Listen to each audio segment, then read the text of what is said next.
transcript, guys.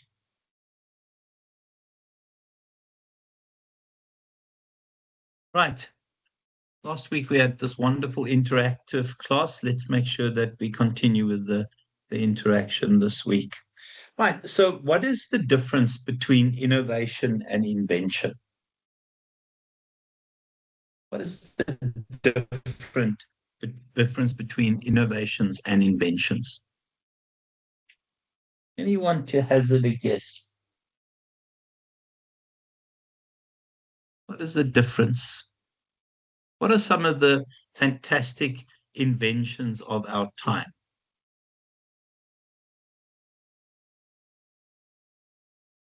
For me, invention is creating something that is new and advances science, etc. Innovation is where that becomes a product or service that a customer can use. So innovations benefit companies. Inventions don't do anything for companies until those inventions are turned into products and services. We'll look at the steps in the innovation process. I think what we'll learn tonight is that innovation is definitely not a haphazard thing that happens automatically. Um, yeah, sliced bread. So the ability to slice bread was the invention, sliced bread was the innovation, Harris. But yeah, no, I'll agree with that one. Has to be in the top five. Um, I'm not much of a bread eater, so I don't know if I'm much that excited about sliced bread. But if it's in your top five, that's all that matters. Oh gosh, I don't want to hear what you think about the idea of 2 minute noodles. That must be your top one, Harris. So, the one thing we know about innovation is that you need a strategy. It's not something that happens automatically. Okay. We also spend a bit of time on looking at what happens when we have disruptive innovations. Now, the rule in terms of disruptive innovation is disruptive innovations render honestly industries obsolete. If you think of a disruptive innovation, one of the best examples, and there are other wonderful examples, but Google has disrupted so many industries, has destroyed so many industries. If you think of the industries that stopped operating as a consequence of Google, there are multiples of industries. And then think of the industries that were destroyed when the smartphone was created. What industries disappeared when we created the smartphone? What industries did we kill off when we created the smartphone? Please don't say the bread making industry, Harris. Map books, absolutely. Oh gosh, I hadn't even thought of that, JD. The telephone book gone. The one thing that I'd said in class the other day when I did this with my students, I spoke about I spoke about the yellow pages, but my students know what the yellow pages are. I honestly thought that 20-year-olds wouldn't know what the yellow pages are. Does everyone in this class know what the yellow pages are?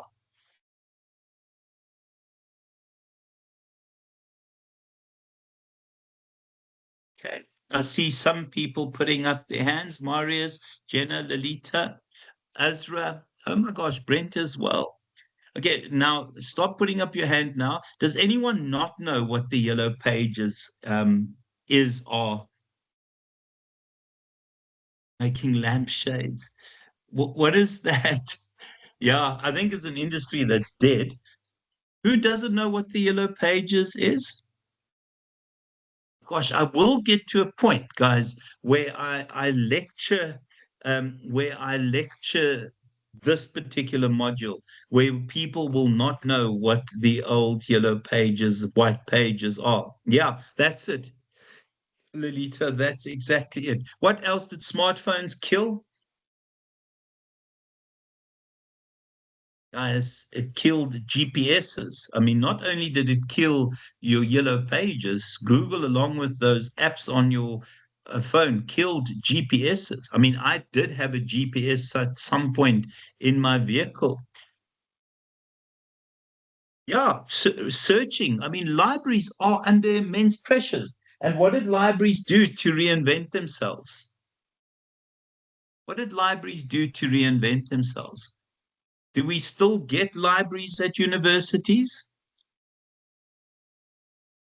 We get information centers. Our librarians are information technologists.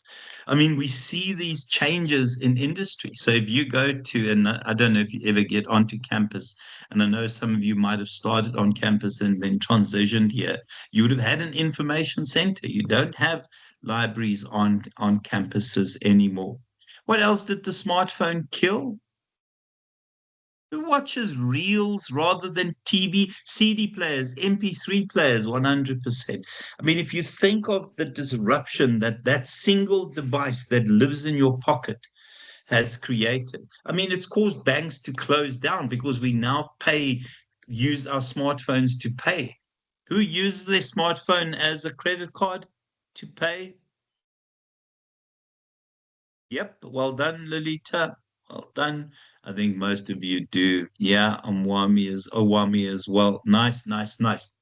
Okay, guys, we will then talk about value innovation. And value innovation is where we look at an industry, we look at a product, and we ask ourselves, what else can we add to this product to have this product have more and significantly more product in the eyes of the user?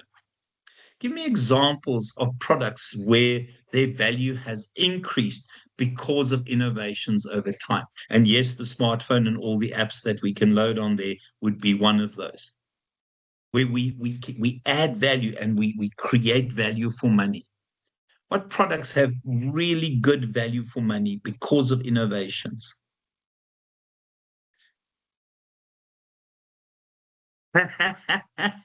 Yeah, that's exactly it. That's exactly it. And because of reels and attention spans, etc., new movies now, you have different scenes in movies. The time per scene has been reduced in modern movies. So next time, and I'm going to destroy movies because these are the kinds of things that I do to myself, and then I look at and think, oh, look how short that scene is. Yeah, absolutely. JD, watches as well. Watches have become phenomenal. They've become health devices. They've become health devices. And it's a significant example of value innovation.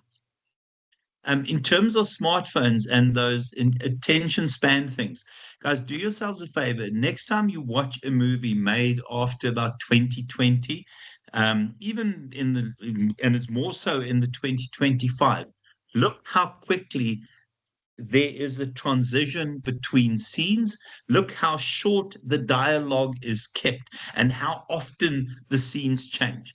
It is ridiculous. It is completely ridiculous. And if you then want to enjoy it, watch a good old movie from the 90s and the 80s, etc. Go and watch Ferris Bueller's Day Off, and then compare that. If Ferris Bueller's Day Off had to be made in today's society, it would be Ferris Bueller's Time Off, or Hour Off. Well done, JD. Well done. Well, I forced my boys who are now 19, 27, and 29 to watch The Breakfast Club, to watch Ferris Bueller's Day Off, and then I also forced them to watch some of those early eight. Oh, well done, Leslie. Yep, it's part of the education. Right, guys. So, in terms of the next one, I think we'll talk about red ocean and blue ocean strategies. Blue ocean strategies, and we're going to go into the detail here. But again, my wonderful workbook that I'm not selling at this point, my wonderful workbooks will also give you additional information and lots of examples, way better than the ones I'm giving here. A red ocean is a feeding frenzy. So when Mr. Price decided, in terms of their clothing store, decided to enter that kind of industry, there were so many other competitors. And so you enter into an existing feeding frenzy with lots of competitors busy killing each other. Blue ocean strategies is if you create a new industry and you are the first to swim into that industry. Give me examples of companies that created blue ocean industries for themselves? There are two that come to mind immediately, and they're often used as case studies. Think of what, I'm taking a wild gamble here, but do you think yeah, OpenAI counts ChatGPT in that? ChatGPT, when ChatGPT arrived, there were no competitors. It set the standard for that industry. Think of what Uber did when Uber did that kind of online book yourself a ride type thing. Think of what oh my gosh, I had both in mind, and then Harris went and took a chance and had the right answer, and then destroyed my train of thought. All your fault, Harris. And talk about attention span. Absolutely, Azra. Look what Netflix did. They created a blue ocean. They were the first there. They were the first to set standards. They were the first to decide what the rules are of that particular industry. Think of, oh my gosh, what is what booking.com entered their industry? You book places through them to Nintendo as well. Oh my gosh, guys, I'm losing my mind. Um, I'm so embarrassed. I can't. My brain, my train of thought has gone elsewhere.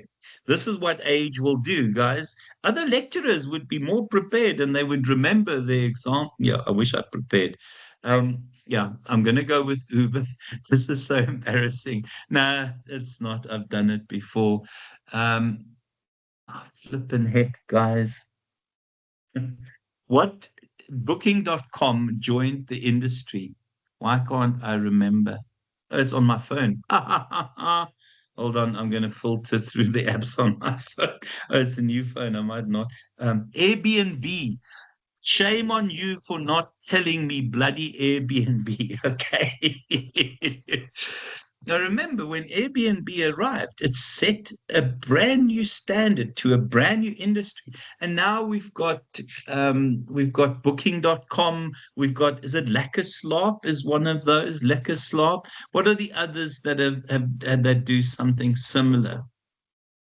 Okay, guys, and then just also we'll look at models for innovation, and then we'll spend a bit of time on what kind of organizational culture do we need for innovation, and hopefully we get there tonight. I've got a feeling we won't because it's already half an hour gone. So here are some opening questions in terms of the specific learning model that we follow here. In terms of, do you want me to do it on here or do you want me to go and do it in the slides? What would you prefer? Let me go teach the slides. I did spend time on creating these slides. Right. I like that. Thank you. Whoever said that, Azra, fantastic news. Okay, so guys, in terms of invention, remember here, it's what we create. Okay, it has no real value. It suggests what the future might be in a particular industry. Innovation is where we take that invention and it creates value. It creates value for the company, and it certainly creates value for customers as well.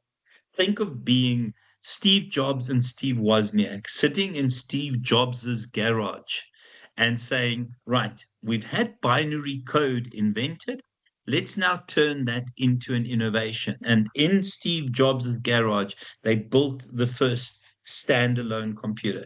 Prior to that, IBM was the only player in that kind of computer market because they had all the mainframes, they were all linked to IBM, and all of a sudden, in a garage, somebody has an innovation and the first standalone computer is built. And obviously from there it became the Apple Mac and a variety of other things. In terms of strategic innovation, I think the key thing when we look at strategic innovation is how that specific innovation in an industry will redefine competition. Think, for example, being telecom and thinking, we're absolutely fine for the future because people will always have landlines. And then all of a sudden, somebody goes and creates the first wireless phone. It changes the competition. Who still has a landline? Oh dear, that'll be an interesting. Please don't put your hand up, because if you put your hand up, I'm going to say the 80s is calling and it wants its landline back. So no one here has a landline. It had to happen at some point. I mean, it's completely ridiculous to have a landline. I was waiting to use the joke, so I might as well use the joke, even though someone please just say yes so that I can use my joke again. No, please don't do that. So, in terms of that, guys, when we look at strategic innovation, it is our ability to constantly renew our advantage. So, the initial innovation is about this new industry sometimes that we create. Strategic innovation is reinventing yourself. We went from the first standalone Apple in Steve Jobs' garage to the Apple Mac and to a variety of iterations. And then all of a sudden, your grandmother, please tell your grandmother the 80s is calling and they want their landline back. And then be far away. Okay.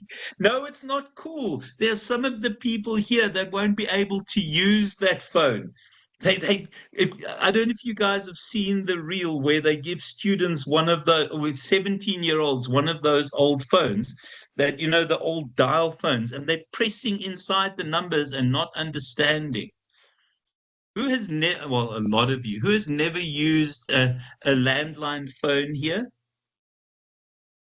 I think there'll be a good few people here. Well, at least you're honest, and at least one person is honest on here. Yeah, well, absolutely. I mean, it takes a bit of getting used to. So we went from the Apple Mac to a variety of other iterations of the Apple Mac, and then all of a sudden, Steve Jobs gets fired, and Apple loses a lot of its momentum. He gets rehired, and we have the iPod, and we have the iPhone, and we have the iPad. Oh my gosh, Lolita, that used to drive me insane. So I did my master's during that dial-on period. Oh my gosh, and I did a research master's. Now this is must have been, yeah. I got my I did my first degree at finished my first degree at 20, my second degree at 30, my honors, my master's at 40, and my PhD at 50. So this would have been about 2000 when I did my master's. Oh, absolutely. My iPod got stolen by yeah people when we were in the Berg on holiday. Now I was so irritated at that because the sound on that iPod was astonishing.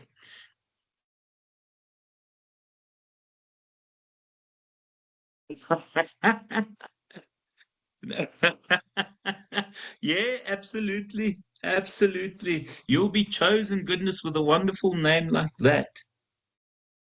You still have your old iPod? Yeah, mine was stolen, unfortunately. I was absolutely annoyed and livid and sad that I'd lost my iPod. But now obviously the iPhone and the iPad and all of those other iterations, and now Apple more a software company. You don't know what an iPod is. Yeah, but it's interesting, Azra, because it had to happen that there will be a class where I use an example where my students wouldn't know. Your PSP. Well done, Harris. Oh my gosh. Um, yeah, that's going to happen in my class that somebody might not know what an iPod is. And it has finally happened. Can I just ask, who remembers what a VCR is? So I know some of you will remember what a VCR is. Okay, Lolita remembers a VCR. Who doesn't know what a VCR is? Marius does. Okay, JD does. Brent doesn't. Kelia. Oh my gosh, these are the things that preceded DVD players. They preceded DVD players. But we'll get to a point where people won't know what DVD players are, and then Blu-ray, etc. It's interesting, and I didn't check this here. There's a lovely website that tells you when you teach this age group, these are the kinds of products and examples that will be beyond their frame of reference. Well done, goodness. Well, that's 25% extra if you're using a pen to rewind your cassettes.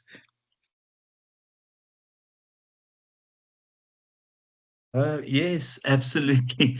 And I remember Zelda as well. Oh gosh, this had to happen that I was officially too old to teach my classes. Oh my gosh.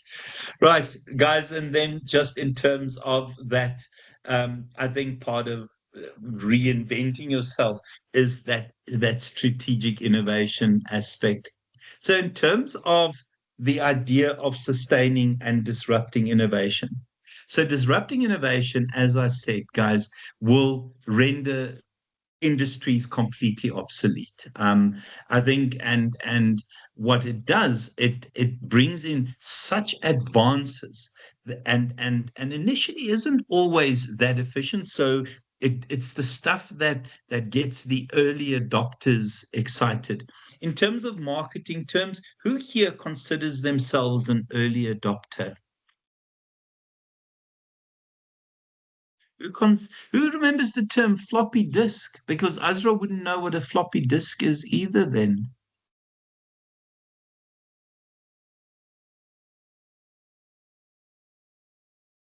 Yeah, well done, Lolita. Lolita gets extra marks for being of this age, although I'm still quite a lot older than Lolita.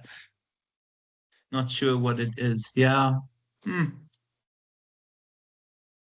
Yeah, well, imagine that. No one, I mean, why would we have memory cards? Who has flash drives? Because we have clouds now. Yeah, no, I have other references prior to computers. So that's quite scary, actually. So, guys, in terms of sustaining and essentially disruptive innovation, when we create this new advance, I think in terms of sustaining innovation, the focus is an existing market. So it's improving what we do in terms of our current products and services. So, I mean, one of the things that we often overlook is how safe vehicles have become.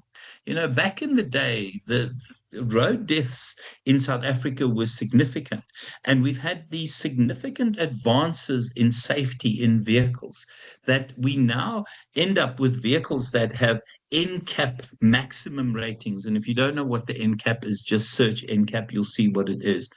And what has happened is these advances have made vehicles not only very safe, but also bulletproof.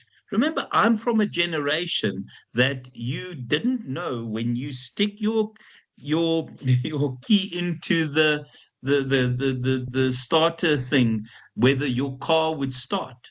You know, in around 2008, we had that significant and shift in how our vehicles were built, and we had a significant advancement in reliability, etc. Who here has pushed a car previously? Who has ever jump started a vehicle? Because I've done all of these things.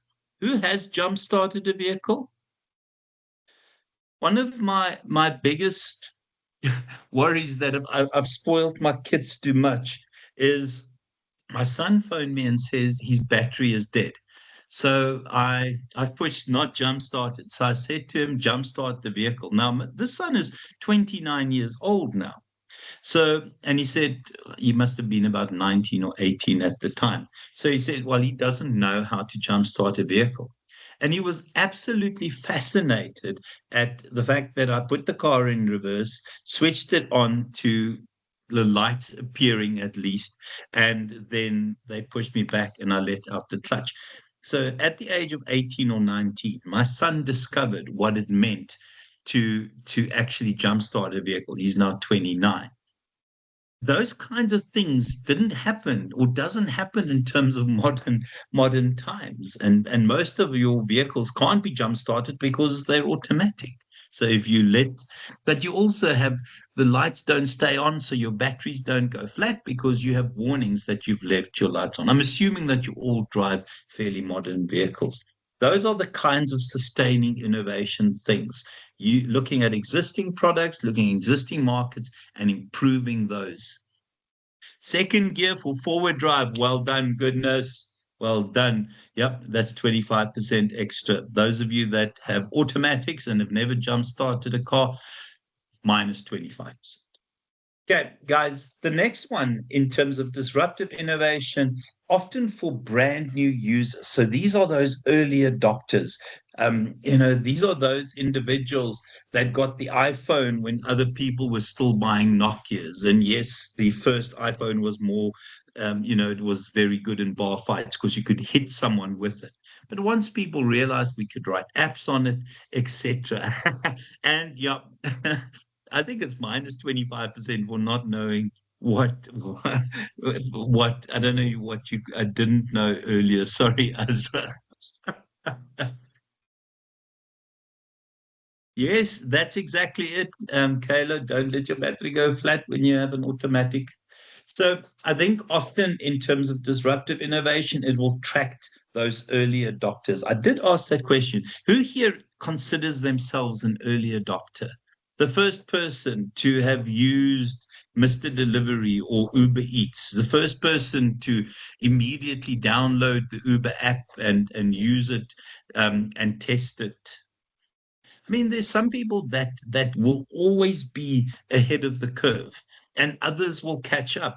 I mean, I for a long time after getting ChatGPT very late, used ChatGPT as if it was Google. It was only last year when my son spent time with me, showing me how to actually prompt it in order to get these kinds of quality documents that I have here in front of you. Guys, I think in terms of the value proposition, what that specific sustaining innovation does, as I'd explained, improving performance. We see how efficient vehicles have got. Look at the quality of cameras in modern phones. I mean, my goodness me, some of the modern phones, the quality that of the pictures that it takes, in particular, the latest Apple, my goodness me, those pictures are fantastic, and also additional features. I mean, I think if you think of what your phone has become over time, because of the apps that have been written, obviously those are important, but my goodness, phones have taken over our lives. Who turns back home when they've left their phone at home? Who goes back to fetch their phone at home when they leave the house without their phone? Or does that not happen? Because if I leave the phone, I turn back. I definitely turn back. I can't be without my phone. And unfortunately, as I get in my car will tell me, where the heck is your phone? Guys, in terms of the value proposition, I think they initially are very basic when we disrupt the think of the first laptops, they weren't very good, but over time, they've just become um, a lot better. Yeah, absolutely. Guys, and then the logic in the organization, I think because we know the lie of the land, because we know what our resources are, because we are innovative, we constantly able to stay really relevant. Here, often these disruptors happen in a garage somewhere. It's a bit of a cliche, but the number of these IT companies and online companies that were started in garages are insane. Definitely Apple. In South Africa, Mark Shuttleworth's company started in a garage. I know that Facebook started in a garage, almost certain Facebook started in a garage. I think Amazon started in a garage. And if you think where Amazon is now, the reality is the reason disruptions often come from these smaller kind of innovators is because they're not encumbered by what we're good at this point in time. They're not encumbered by those historical things. We're not encumbered by people saying, that's not a good idea. This is the way we've done it in the past. So if you think of the first iPhone, in about 2008, well, in 2008, Nokia's market share of the cell phone industry at that point in time was 40%.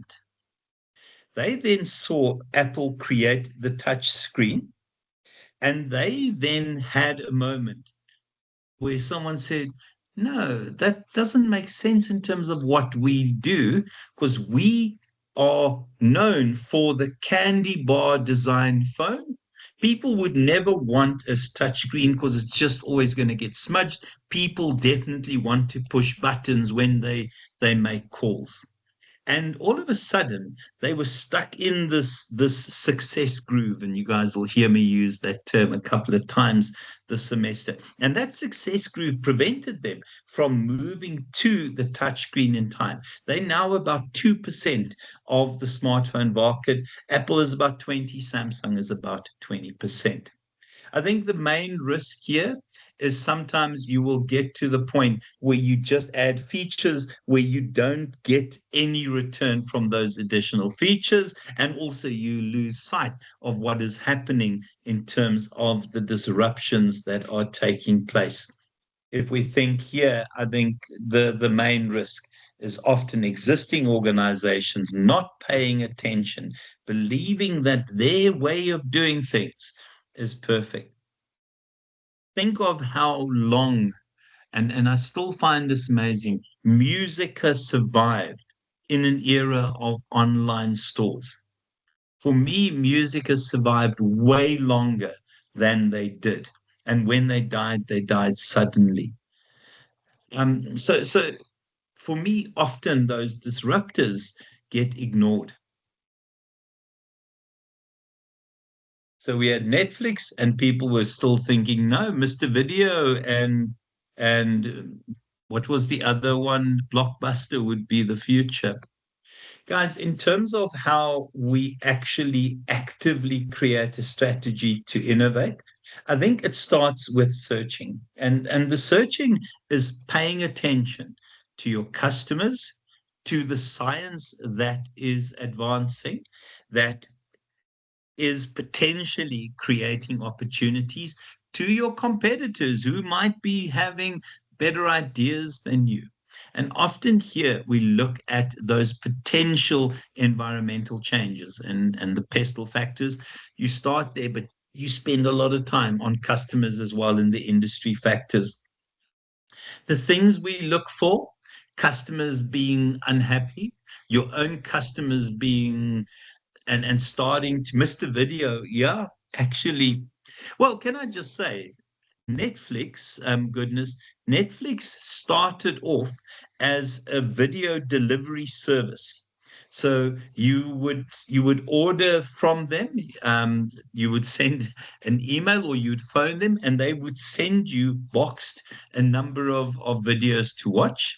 You would watch it, and then you would courier or send those videos back, and they realized that the future is online, and they evolved. Mr. Video definitely didn't evolve. Yes, absolutely. 100%, Harris. Yeah, Dragon Ball Z is important. Guys, and then where do we look? What evidence is out there? Have there been changes in regulation? Think of how smoking and the impact of smoking has had in terms of advancing technologies such as vape and I don't know how long zins have been around. So just to put it out there, I'm a never smoker. I will never smoke. That's the only New Year's resolution that I have every year because I know that's the one I'll keep. Anyone here still smoke cigarettes? Are there ex-smokers who have moved on to vape?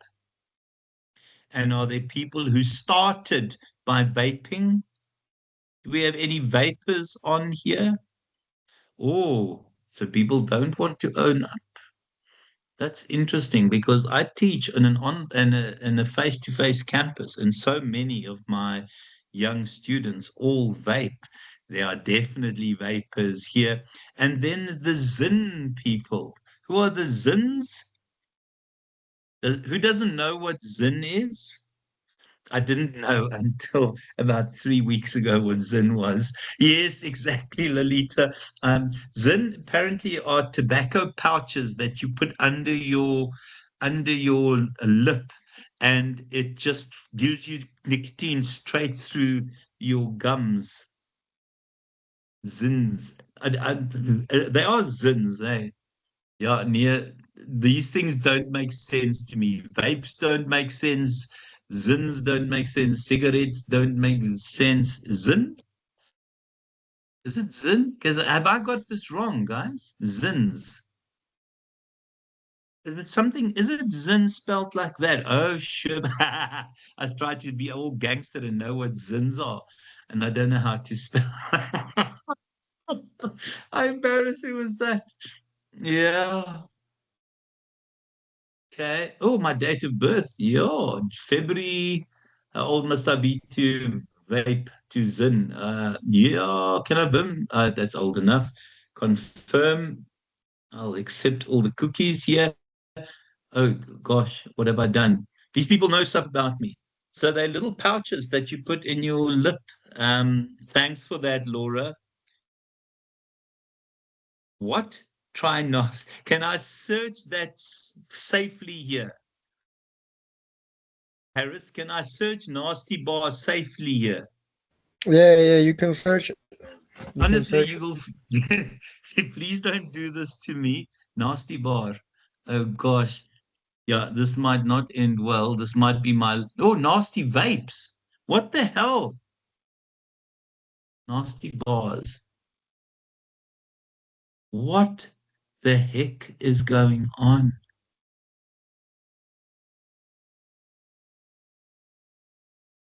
Sorry, guys. When you buy these, just use my name. I get commission. Oh, geez, today. What is a nasty bar, boy? What does it do? Is it the vape type thing? Yeah, kind Goodness, of, I sorta. don't. It actually is a Uh, vape. is it a vape? Oh my gosh. Okay. Yeah. It's strange, but again, these are. I don't know how much. Honestly, vapes will disrupt the smoking industry. I don't know how much zins will disrupt the smoking and the vape industry. Goodness, I don't know how long it's in your mouth. I don't know. Yeah, that's exactly it. But are those legal platforms, Azra? So which one are have live television and all movies? Oh my gosh, okay. So this dissolves in your mouth. And people have checked that doesn't cause mouth cancer and stuff. I know on Netflix. Yeah, I'm surprised we still have Netflix, but remember they now do streaming. I think apparently you can get the sports channels on their own, and that's the only reason I have Wacker and Nova. Oh my gosh, I'm learning here today. So guys, when I start zinning, I'll let you know what it's like. I think for the end of this year, my New Year's oh geez, today causes sores and ulcers if you use it too much. No, oh, no, guys, 150 rand a month is 12 beers, man. Oh. So for me, those are innovations that I'm not interested in. So, guys, obviously we look for our search and then we evaluate. We have to look at what our priorities are, what our source, the resources are, what our capabilities and skills are, etc. And you've got to decide in terms of those priorities where you want to fish because companies cannot just go forth and create innovations across the board. Geez, today. Yeah, I'm reading some of the messages about how much these cost. Okay, guys, in terms of the idea of evaluating and rank, you ask questions. Does it make sense in terms of our strategy, in terms of our intent? What is the expected value we think will arise as a consequence of this? And then how does it fit into the uncertainties that are in the industry? And then your critical success factors, those key elements that have to be in place for for this to work. And you can see the kinds of things that you use as evidence. And I'm starting to rush now. And then you'll construct your plan. And I think in terms of this plan, when we must get the design done, when must we get I can't even talk today. I want to say when must the design be done? When must we have the first product to market, etc., etc.